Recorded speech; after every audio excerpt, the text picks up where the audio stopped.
कहानी की शुरुआत में हमें एक चर्च का सीन दिखाया जाता है जहाँ पर कुछ फादर और प्रिस्ट मिलकर एक मैजिक स्पेल को रेडी कर रहे होते हैं और वो इस मैजिक स्पेल की मदद से द गॉड ऑफ डीमन शैतान के बेटे को धरती पर इनकार्नेट होने से रोकना चाहते हैं, पर वो इस चीज में नाकाम हो जाते हैं और द गॉड ऑफ डीमन का बेटा धरती पर इनकार्नेट हो जाता है। और जैसे the son of demon God का इनकार्नेशन होता है वैसे ही चर्च के सारे प्रिस्ट धीरे करके एक ब्लो आके ओरे में आकर मरने लगते हैं। पर ये सब देखने के बावजूद फादर हार नहीं मानते और कहते हैं हमें इस दानव को रोकना ही होगा। पर आखिर में खुद फादर ही इस आग के चपेटे में आकर तड़प तड़प के मरते हुए कहते हैं तो ये है power the son of demon God की। और इसी सीन के साथ हमारी कहानी कुछ साल आगे बढ़ती है जहाँ पर हमें एक लड़के को दिखाया जाता है जो कि कुछ लड़कों को मार रहा होता है और यही लड़का हमारे सीरीज का मेन प्रोटैगनिस्ट है और इसका नाम रिन है। और अकेले रिन के हाथों इतनी बुरी तरीके से मार खाने के बाद वो तीनों लड़के वहाँ से भाग जाते हैं, पर वो जाते जाते रिन को डीमन कहकर पुकारते हैं। और यह सुनकर रिन कहता है यह किसको डीमन कह रहे हैं, हरकतें तो इनकी डीमन जैसी है। और फिर रिन अपने ग्लव्स देकर कहता है अरे नहीं, आज तो मुझे फादर नहीं छोड़ने वाले। और इसी के साथ हम नेक्स्ट सीन में देखते हैं कि रिन के फादर रिन को इधर ढूंढ रहे हैं और आज रिन की सच में कोई खेल नहीं। और आखिरकार रिन के फादर रिन को ढूंढ लेते हैं और उसे पकड़ कर बहुत मारते हैं। और रिन की पिटाई के बाद हम नेक्स्ट सीन में देखते हैं कि रिन के फादर कह रहे होते हैं कि रिन को इससे पहले 10 से ज्यादा नौकरियों से निकाल दिया गया, जिनमें से 9 बार तो उसे इंटरव्यू फेस में ही निकाल दिया गया और पिछली बार उसे डिलीवरी बॉय की नौकरी मिली थी जिसमें से वो लड़ाई के चक्कर में निकल गया। और इन सब बातों के साथ रिन के डैड कहते हैं कि उन्होंने रिन के लिए एक जॉब इंटरव्यू अपॉइंट करवाया है कल के लिए, तो रिन को कल जाना होगा। यह सब सुनकर रिन कहता है कि इन सब का कोई फायदा नहीं है, रिन की किस्मत उसे कोई जॉब पे टिकी नहीं रहने देगी। यह सुनकर रिन के डैड कहता है तो अच्छा ठीक है, तुम हमारे ही चर्च में नेक्स्ट प्रीस्ट बन जाओ, मेरी जगह अगले फादर बन जाओ। और यह सुनकर रिन कहता है यही एकमात्र जॉब है जिस पर रिन को कोई निकालेगा तो नहीं, पर रिन ये खुद ये जॉब नहीं करना चाहता। और रिन के डैड के इन्हीं आर्गुमेंट के बीच में वहाँ रिन का छोटा भाई आ जाता है और हमें वहाँ बताया जाता है कि रिन का छोटा भाई रिन का पूरा अपोजिट है।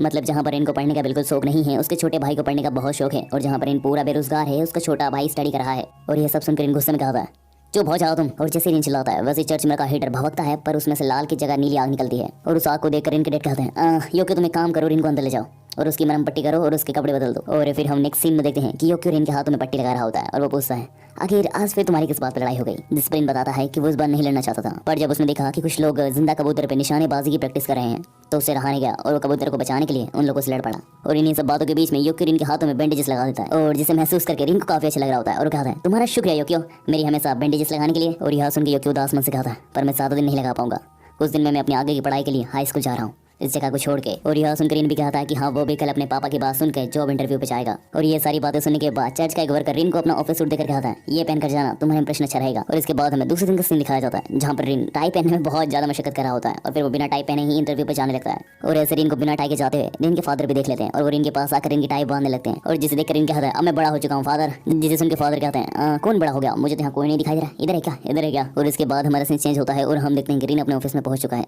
जहाँ पर रिन की बॉस उसे कह रही होती है कि तुम्हारे ग्रेड्स अच्छे नहीं है, ऐसा क्यों। जिस पर रिन कहता है कि उसे स्टडी में कोई खास दिलचस्पी नहीं थी। और इसी के साथ नेक्स्ट सीन में रिन की बॉस उसे काम बताती है और कहती है ये सारे बॉक्स को आज ही आज ही बाहर ट्रांसफर करो। और यह सुनकर रिन अपने काम पर लग जाता है जहाँ पर रिन अपनी फिजिकल स्ट्रेंथ की वजह से एक ही बार में बहुत सारे बॉक्स उठा लेता है, जिसे देखकर वहाँ के सारे लोगों की आंखें फटी की फटी रह जाती हैं। और इन सब के बाद रिन को इतनी तेजी से काम करता हुआ देखकर रिन की बॉस उसे चेक करने आती है तो वो ध्यान देती है कि रिन ने जस्ट कुछ ही समय में बहुत सारा काम कर दिया है और आखिर में बस रिन को एक ही बॉक्स रखना होता है कि तभी रिन का Please subscribe my channel, like and share this video. होती हैं जिसकी वजह से रिन की बॉस उसे बहुत डांटती हैं। और फिर रिन इतनी सारी गलतियां करने के बाद एक जगह हताश बैठा हुआ होता है और वो सोच रहा होता है कि ये जॉब तो उसके हाथ से गई। पर तभी वहाँ पर एक लेडी आती है और वो रिन को नूडल देते हुए कहती है हताश मत हो बेटा, ये नूडल खा लो। और फिर रिन उठता है और नूडल टेस्ट करके मन में कहता है अरे नहीं, ये नूडल तो काफी अजीब है, अगर उन्होंने ऐसे नूडल बेचे तो कौन खरीदेगा इनको। और फिर रिन उन लेडी से पूछता है क्या वो उनकी नूडल बेचने में मदद कर सकता है। और फिर हम नेक्स्ट सीन में देखते हैं कि रिन नूडल बना के बेच रहा होता है और इनके नूडल बहुत ज्यादा पसंद आ रहे होते हैं लोगों को और वहाँ पे बहुत सारी भीड़ लगी होती है रिन की नूडल खाने के लिए। और इतनी सारी भीड़ देख के बॉस भी रिन की नूडल टेस्ट करती है और उन्हें भी रिन का नूडल काफी पसंद आता है। और बॉस जाते जाते रिन को एक मीटिंग के बारे में बताती है जिसे सुन के वहाँ पे खड़ी एक लेडी कहती है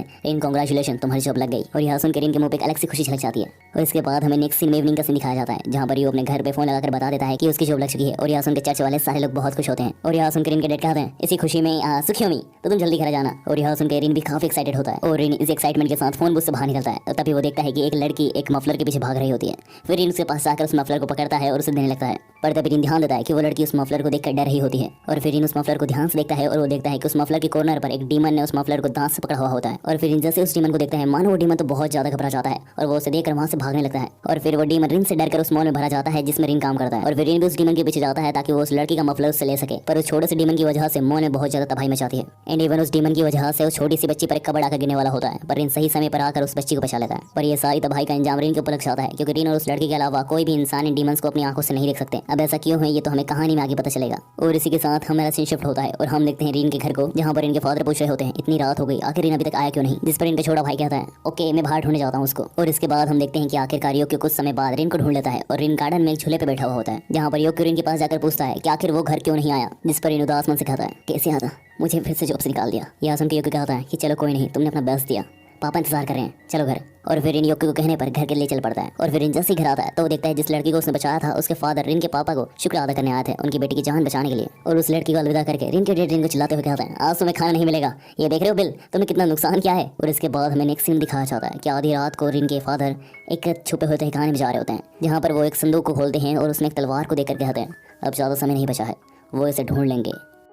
और इसी के साथ हमारा सीन चेंज होता है और हमें नेक्स्ट डे मॉर्निंग का सीन दिखाया जाता है, जहाँ पर इन सुबह सुबह उठता है और वो देखता है कि यूकी ने उसके लिए एक नोट लिखा होता है। और उस नोट में लिखा हुआ होता है कि ब्रदर, पहली बात तो मुझे माफ करना कि मैं तुम्हें आमने सामने बाय नहीं बोल पा रहा हूँ, और दूसरी बात कि अपना और पापा का ख्याल रखना। और ये नोट पढ़ने के बाद जब इन खिड़की खोलता है तो वो देखता है कि बहुत सारे छोटे छोटे डीमंस हवा में उड़ रहे हैं। और इन डीमंस को देखकर इन घर से बाहर आता है, पर वो ध्यान देता है कि बाकी ह्यूमंस की तो नॉर्मल ही लाइफ चल रही है, मतलब वो इन सब डीमन को नहीं देख पा रहे हैं। इसका मतलब कि इनके पास कोई खास बात है जिसकी वजह से वो इन डीमंस को देख पा रहा है। और इन्हीं सबके बीच में कुछ लड़के इनको पुकारते हैं, और ये वही लड़के हैं जिनसे इनकी पिछली बार लड़ाई हुई थी। और वो इनसे कह रहे होते हैं, बाहर आओ, तुमसे साफ बराबर करना है। और फिर इन अपना पैर आगे बढ़ाता है बाहर आने के लिए, फिर वो रुक जाता है। फिर वो लड़के कहते हैं, तुम्हारे भाई के बारे में बात है, अब भी नहीं आना चाहोगे। और फिर हम नेक्स्ट सीन में देखते हैं कि वो लड़के इनको एक सुनसान जगह पर ले आते हैं, जहाँ पर वो लड़का रिन से फालतू बातें कर रहा होता है, जिन्हें सुनकर इन वापस घर आने के लिए आता है। कि तभी वो लड़का कहता है, तुम्हारा भाई मेरे ही पापा के कॉलेज में आया है ना, यो क्यों नाम है उसका। और यह सुन के रिन उस लड़के को झन्नाटेदार पंच चढ़ देता है और कहता है, जो भी करना है मेरे साथ करो, अगर मेरे भाई को हाथ भी लगाया ना। और रिन ये सब कह रहा होता है कि तभी वो उस लड़के को देखता है जो कि पूरा डीमन में बदल चुका होता है। और तभी उस लड़के के साथ रिन को पकड़ लेते हैं। फिर वो हाफ डीमन बॉय एक चलती हुई रोड को लेकर कहता है, पहले तुम्हारा क्या चलाऊं,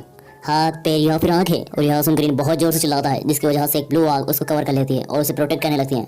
और उस ब्लू आग के ओरे को देखकर डीमन बॉय का साथी वहां से भाग जाते हैं। और इन सब के बीच में रिन नहीं समझ पा रहा होता है कि उसके हाथों में आग आई कहां से और ये आग से वो जल क्यों नहीं रहा है। और तभी वो डीमन बॉय कहता है, जैसा कि मुझे लगा था, आप हो डीमन लॉर्ड सैटन के बेटे, मतलब हमारे प्रिंस। और इन्हीं सब बातों के बीच में वहाँ फादर आ जाते हैं, और फादर आकर कहते हैं कि उन्हें पता था कि डीमन इनको ढूंढ ही लेंगे। और फिर वो डीमन फादर के ऊपर हमला करता है, पर फादर उसे इजीली हरा देते हैं। और ये सब देखने के बाद रिन फादर से पूछता है, आखिर मैं कौन हूँ और ये क्या हो रहा है। जिस पर फादर जवाब देते हैं कि सबसे पहली बात कि ये सारे डीमंस मिलकर तुम्हें ही ढूंढ रहे हैं, और दूसरी बात कि तुम कोई इंसान नहीं हो और ना ही तुम कोई मामूली डीमन हो, तुम हो the god of demon Satan के बेटे।